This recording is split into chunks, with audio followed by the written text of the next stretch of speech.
오늘 여러분과 함께 율법을 넘어서 은혜로라는 제목으로 말씀 함께 나누겠습니다. 여러분, 사람은요 평안하고 여유가 생길 때 참 이상하게도 바른 방향, 옳은 방향으로 가지 않고 대부분 잘못된 방향으로 가는 경우가 훨씬 더 많습니다.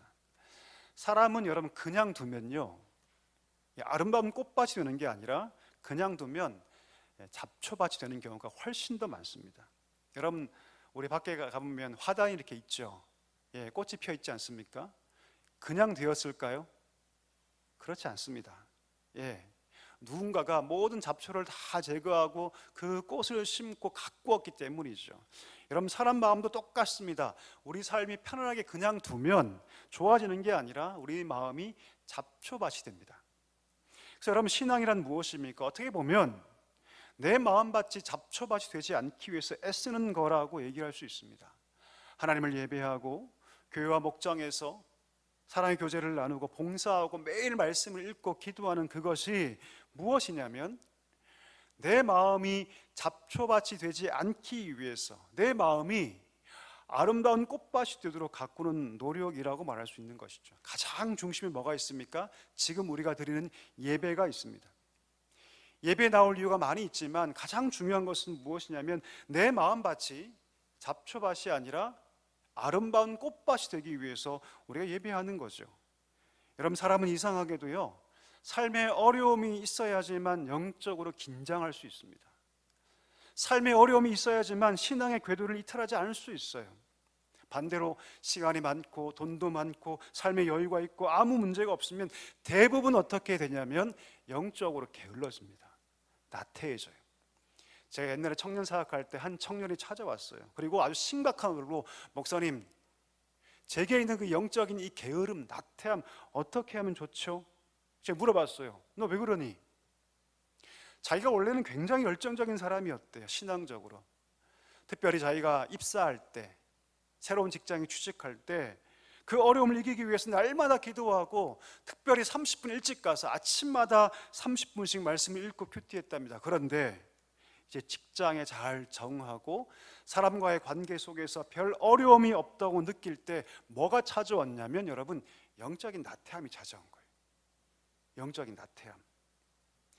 과거의 자기 삶을 알기 때문에 그 열정을 회복하고 싶은데 도대체 어떻게 시작해야 할지 모르겠다라고 말하는 것을 여러분 제가 들은 적이 있습니다.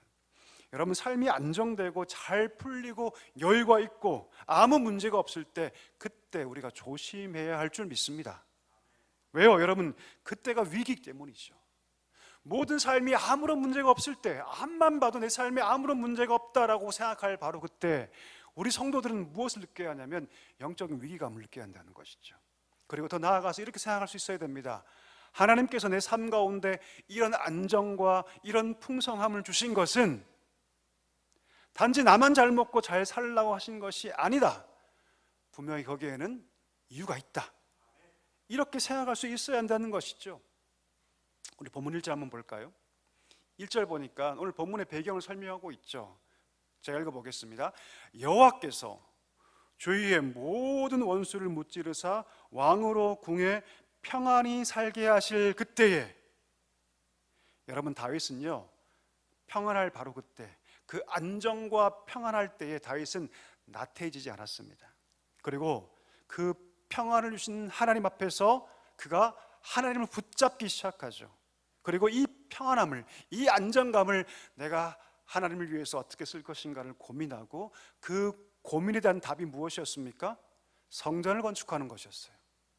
성전 건축. 우리 2절 한번 읽어볼까요? 같이 2절 같이 한번 읽어보겠습니다. 왕이 선지자 나단에게 이르되 볼지어다 나는 백향목 궁에 살거늘 하나님의 궤는 휘장 가운데 있도다. 그 고민을 얘기하죠. 여러분, 고대 근동에서는요 국가가 신을 위해서 이런 신전을 지었습니다. 아주 크게 지었죠. 왜 짓습니까? 그 당시에는 신이 이 나라의 운명과 부귀와 번영을 좌우한다고 믿었기 때문이에요. 신전을 지어서 신을 기쁘게 하면, 그 신전을 크게 지어서 그 신이 감동하면, 신이 좋아서 이 나라를, 이 운명을, 이 번영을 지켜줄 거라고 믿었기 때문이죠. 그러면 여러분 한번 보십시오. 다윗도 이런 마음으로 지금 성전 지으려고 했을까요? 어떻습니까? 아니죠. 다윗은 여러분 복받기 위해서 성전 지으려고 한 것이 아닙니다. 그는 지금 이미 하나님의 복을 충만하게 누리고 있는 상황입니다. 이미 복을 많이 받았죠. 이미 이 나라가 안정되어 있습니다. 그러니까 지금 다윗은 안정과 번영을 위해서 성전을 지으려고 하는 것이 아닙니다. 그러면 다윗은 여러분 어떤 마음으로 지금 성전을 지으려고 하고 있는 것일까요? 그 마음이 뭘까요? 우리가 지난주 보지 않았습니까? 다윗이 그의 왕이 올랐을 때 가장 먼저 한 것은 무엇이냐면 법궤를 가지고 온 것이었어요. 그 성 안으로 법궤를 가져와서 그가 그 앞에 뛰놀지 않습니까? 그리고 그의 마음이 무엇으로 가득 차냐면 내가 어떻게 하나님을 기쁘시게 할까? 이 마음으로 가득 찹니다. 고달프고 힘들었던 그 삶, 7년 반 동안에 유다의 왕으로서 살았던 모든 삶도 이제 청산되고 온 이스라엘의 왕이 되어서 이제 떵떵거리며 군림할 수 있는데, 모든 상황이 너무 좋은데, 그때 다윗은요 그 왕좌를 생각하는 것이 아니라 누굴 생각합니까? 하나님을 생각해요. 하나님을 기억합니다. 가장 평안할 때, 가장 최고의 권력에 누릴 때, 그때 그가 무엇을 붙잡냐면 하나님을 붙잡아요. 하나님이 나 같은 이 미천한 자를 여기까지 올려주신 것은 결코 나만을 위한 것이 아니다. 무엇보다 이 나라를 통해서 하나님의 영광을 드러내고자 하시는 것이라고 그가 마음속에 결심합니다. 그래서 그 결론이 무엇입니까? 성전을 지어야겠다. 성전을 지어야겠다. 자신은 백향목으로 지은 이 화려한 궁전에 살고 있는데 하나님의 궤가 있는 저 성막은 너무나 초라하다. 그것을 바라보면서 오늘 다윗은 뭘 느낍니까? 죄책감을 느껴요. 죄책감을 느껴요. 하나님 복을 주셔서 자기는 이토록 좋은 곳에 살고 있는데 하나님에게는 저 초라한 성막에 있다는 것이 다윗의 마음을 너무나 불편하게 했다는 것이죠. 여러분, 다윗은요 내가 누구인지 알고 있었어요. 내가 이 자리에 오른 것이 누구 때문인가, 그리고 내가 왜 이 자리에 앉아있는 그 목적과 의미가 무엇인지 다윗은 여러분 다 알고 있었습니다. 자신을 과대평가하지 않습니다. 사람은 여러분 돈이 많이 벌리고 부자가 되고 좋은 차를 타고 떵떵거리면 과대평가하죠. 다윗은 그렇지 않아요. 여러분, 그가 지금 누리고 있는 그 복과 은혜를 당연시하지 않습니다. 그건 무엇 때문이다? 하나님의 은혜 때문이다. 할렐루야. 하나님의 은혜 때문이다. 내가 이 자리에 앉은 것은 나의 힘이 아니라 하나님의 은혜 때문이다라고 그가 여겼던 것이죠. 그리고 그 마음에서 무슨 마음이 출발하냐면 하나님을 위해 내가 성전을 지어야겠다. 하나님을 위해 내가 성전을 지어야겠다. 이 마음이 생겼던 것입니다. 여러분, 우리가 삶의 고통 속에 있을 때 하나님께 나아가야 합니다. 아멘이십니까? 아멘이시죠? 삶의 문제 앞에, 어려움 앞에, 고통 속에 있을 때 하나님께 나아가야 합니다. 그러나 그와 똑같이 우리 삶이 안정되어 있을 때, 일이 잘 풀릴 때, 아무런 문제가 없을 때, 내 건강에도 적신호가 없을 때, 그때도 하나님께 나아가야 할 줄 믿습니다. 왜요? 그거 주신 이가 누구십니까? 하나님이시기 때문이죠. 모든 것이 하나님의 은혜 때문인 것을 아는 믿음이 우리 가운데 있어야 할 줄 믿습니다. 하나님 그것을 기뻐하시기 때문이죠. 그런데 성도들이 그것을 몰라요. 힘들고 어려울 때만 하나님을 찾습니다. 아니에요, 여러분. 그래서는 안 됩니다. 모든 것이 하나님의 은혜인 것을 알고 내 삶이 안정적일 때도, 내 삶이 부유할 때도, 문제가 없을 때도 하나님께 나아가 감사할 수 있는 성도가 되어야 할 줄 믿습니다. 여러분, 이 믿음이 있기를 간절히 축복합니다. 자, 그렇게 여러분, 다윗은요 자기의 계획을 하나님께 아뢰입니다. 나단이 하나님께 그 모든 것을 다 아뢰죠.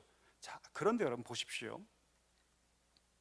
하나님의 응답은 어떠했을까요? 완전히 다른 방향으로 하나님께서 응답하세요. 우리 본문 앞에 구절 5절에서 7절 한번 읽어볼까요? 자막 보시고 같이 한번 읽겠습니다. 시작. 가서 내 종 다윗에게 말하기를 여호와께서 이와 같이 말씀하시되 내가 나를 위하여 내 살 집을 건축하겠느냐? 내가 이스라엘 자손을 애굽에서 인도하여 내던 날부터 오늘까지 집에 살지 아니하고 장막과 성막 안에서 다녔나니 이스라엘 자손과 더불어 다니는 모든 곳에서 내가 내 백성 이스라엘을 먹이라고 명령한 이스라엘 어느 지파들 가운데 하나에게 내가 말하기를 너희가 어찌하여 나를 위하여 백향목집을 건축하지 아니하였느냐라고 말하였느냐. 여러분, 다윗의 마음을 하나님께서 아시지 않습니까? 단번에 오케이 하실 법한데 하나님께서 다르게 말씀하세요. 오늘 우리가 읽었던 말씀을 정리하면 두 가지입니다. 첫 번째, 잘 들어보세요. 하나님 이렇게 말씀하시는 거예요.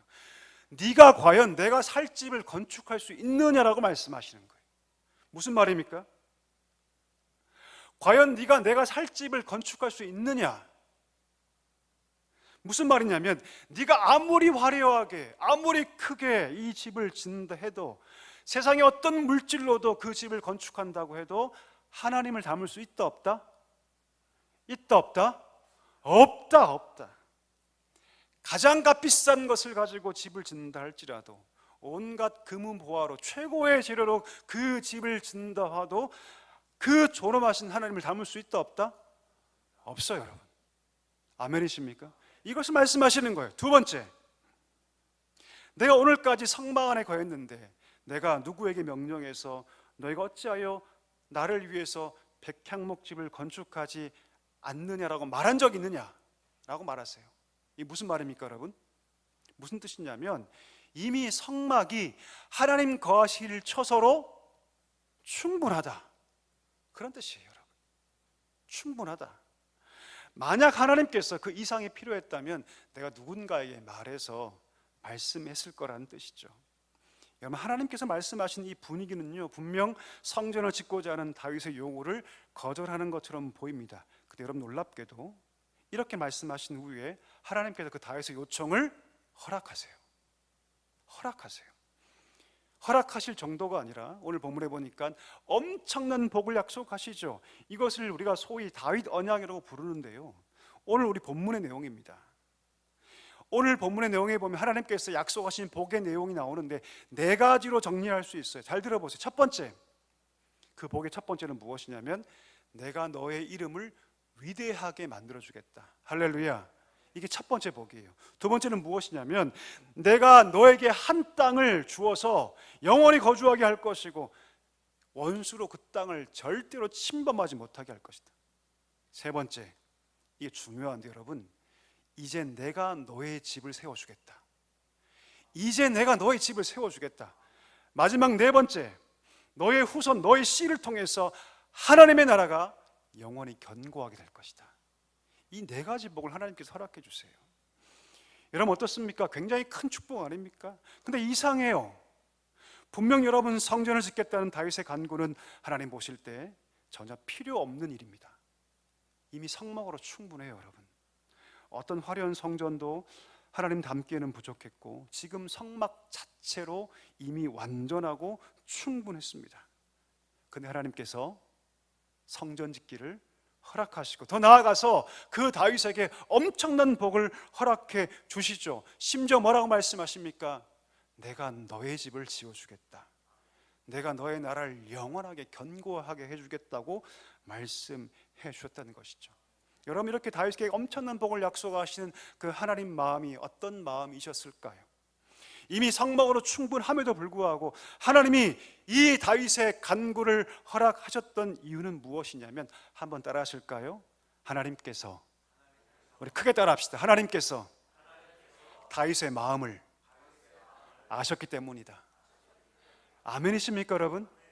제가 여러분 옛날에 아이폰을 한번 산 적이 있어요.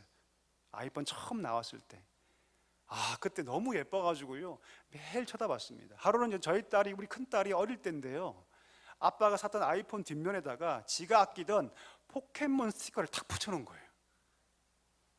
한번 물어보겠습니다. 여러분, 아이폰에 포켓몬 스티커가 어울립니까? 어울립니까? 전혀 어울리지가 않아요, 여러분. 제가 물어봤어요. 예진아, 이 스티커 왜 붙였어? 그랬더니 뭐라고 그러냐면, 아빠 핸드폰이 예쁘니까 이거 스티커 붙이면 더 예뻐질 것 같다는 마음으로 붙인 거예요. 여러분, 그러나 아이폰에는요 어울리지 않습니다. 아이폰은 그냥 아이폰이에요. 어떤 케이스도 어울리지 않습니다. 자, 물어볼게요. 그럼 여러분, 제 마음이 어땠을까요? 기뻤을까요? 싫었을까요? 아니요, 여러분. 너무 기뻤어요. 너무 기뻤습니다. 왜 그럴까요? 이 스티커는 여러분 아이폰에 절대 어울리지 않습니다. 그럼에도 불구하고 제가 왜 기뻐했냐면 그 아이의 마음을 알았기 때문입니다. 제가 그 스티커 뗐을까 안 뗐을까요, 여러분? 안 뗐어요. 거의 그 스티커가 정말 다 사라질 때까지 붙이고 다녔습니다. 성목으로 충분했죠. 그러나 하나님께서 그 다윗의 간구를 허락하신 이유는 무엇이냐면 하나님께서 그 다윗의 마음을 아셨기 때문입니다. 일개목동이었던 그 다윗을 부르셔서 이스라엘의 주권자로 삼으시고 위대한 하나님의 구원의 영광을 보여주신 그 하나님을 향한 다윗의 뜨거운 사랑, 그 사랑 때문에 자신은 백향목궁에 있는데 하나님의 법궤는 그 초라한 성막에 있는 것을 마음에 힘들어했고 고통스러워서 성전 지을 마음을 가지게 했던 것이죠. 여러분, 다윗은 지금 율법의 시대를 살아가지 않습니까? 율법을 여러분 두 가지로 정리할 수 있어요. 첫 번째, 하라. 두 번째, 하지 말라. 이렇게 정리할 수 있어요. 자, 그러면 여러분, 성전 짓는 것은 율법이 있습니까? 없습니까? 성전 짓느라는 명령이 율법이 있어요? 없어요, 여러분? 없어요. 존재하지 않습니다. 지금 다윗은 율법이 하라고 말하지도 않는 것을 자발적으로 하고 있는 것이죠. 다시 말하면 지금 율법을 초월해서 다윗은 율법을 초월해서 지금 살고 있는 거죠. 율법을 초월해서 율법이 말하고 있지도 않은 것을 은혜의 마음으로 지금 하고 있는 것이죠. 다시 말하면 지금 다윗은 여러분 은혜로 살고 있는 겁니다. 율법이 아니라 은혜로 살고 있는 것이죠. 한번 물어보고 싶습니다. 여러분, 은혜로 산다는 것은 과연 무엇일까요? 우리가 사는 시대는 율법의 시대가 아니죠. 우린 지금 은혜의 시대를 살고 있습니다.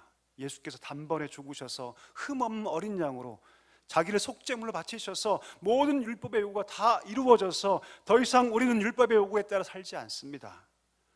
이제는 율법을 통해서가 아니라 예수 그리스도를 믿는 믿음으로 받는 구원의 은혜의 시대를 우리는 살고 있습니다.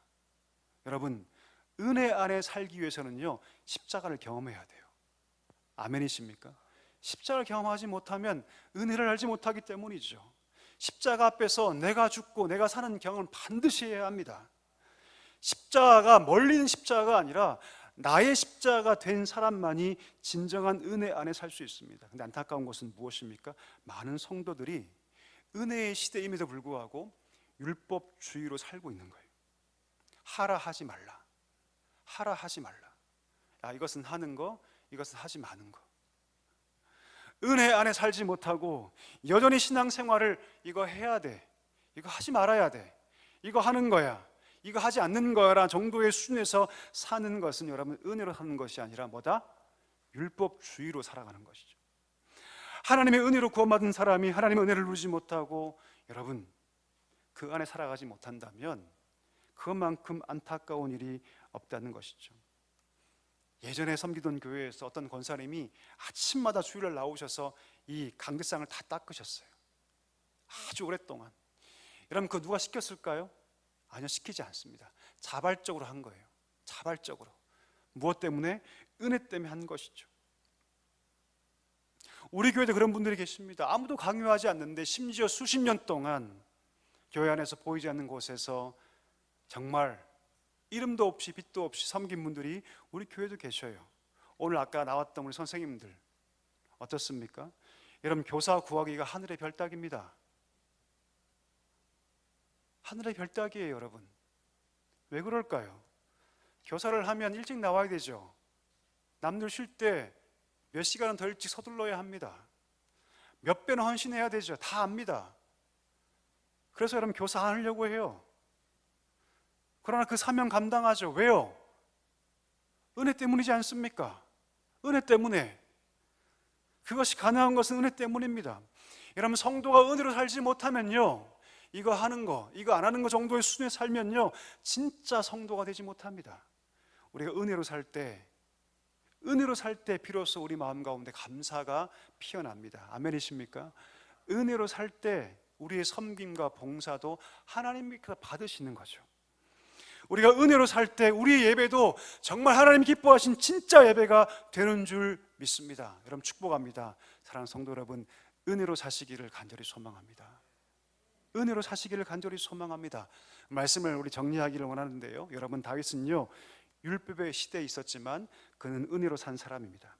하나님의 사랑의 은혜를 알고 그 은혜를 누리며 그는 감사할 줄 아는 사람이었습니다. 성전 건축은 하나님 뜻이 아니었어요. 그러나 하나님께서 그 중심을 아셨기 때문에 그 마음을 받으셨습니다. 이렇게 말씀하시죠. 네가 나를 위해 집을 짓기를 원하느냐? 내가 너를 위해 집을 짓겠다. 네가 나를 위해 집을 짓기를 원하느냐? 내가 너를 위해 집을 짓겠다. 여러분 한번 묻고 싶습니다. 여러분 율법 안에 살고 계십니까? 아니면 은혜로 살고 계십니까? 오늘도 주의 앞에 나와 할 때, 예배할 때, 주일날 주 앞에 나올 때 에휴 그냥 주일이니까, 내가 장로니까, 내가 권사니까, 내가 목회자니까 가야 되지. 이건 율법이에요 여러분. 이건 율법 아닙니까? 그러나 내가 받은 하나님의 그 은혜에 감사해서 예배한다면 그는 은혜로 사는 자인 줄 믿습니다. 여러분 은혜로 살기 위해서 우리가 십자가를 경험해야 합니다. 십자가에서 하나님의 사랑을 가슴으로 경험하지 않으면 은혜를 알 수 없기 때문이죠. 은혜를 모르면 우리의 신앙은, 기독교는 짐이 됩니다. 짐이 돼요. 바라기는 사랑하는 성도 여러분, 그리스도의 십자가의 은혜를 구할 수 있기를 축복합니다. 그 은혜가 어떤 은혜인가를 깊이 경험할 수 있게 되기를 간절히 소망합니다. 율법주의로 예배하고 율법주의로 사역하고 율법주의로 헌금하는 것이 아니라 은혜로 예배하고 은혜로 사역하고 은혜로 헌금하고 은혜의 힘으로 주의 몸된 교회를 세워가는 여러분 되시기를 간절히 소망합니다. 그러면 어떤 은혜가 임합니까? 하나님이 우리 집을 지어줄 줄 믿습니다. 아멘이십니까? 오늘 내가 너의 집을 지어주겠다고 말씀하시지 않습니까? 그렇게 은혜로 살 때 하나님께서 우리 인생을 향해서 뭐라 말씀하시냐면 내가 너의 집을 지어주겠다고 말씀하실 줄 믿습니다. 하나님께서 이 은혜를 주실 테니 날마다 은혜 안에 살아가는 우리 모두가 되기를 주의 이름으로 간절히 축복합니다.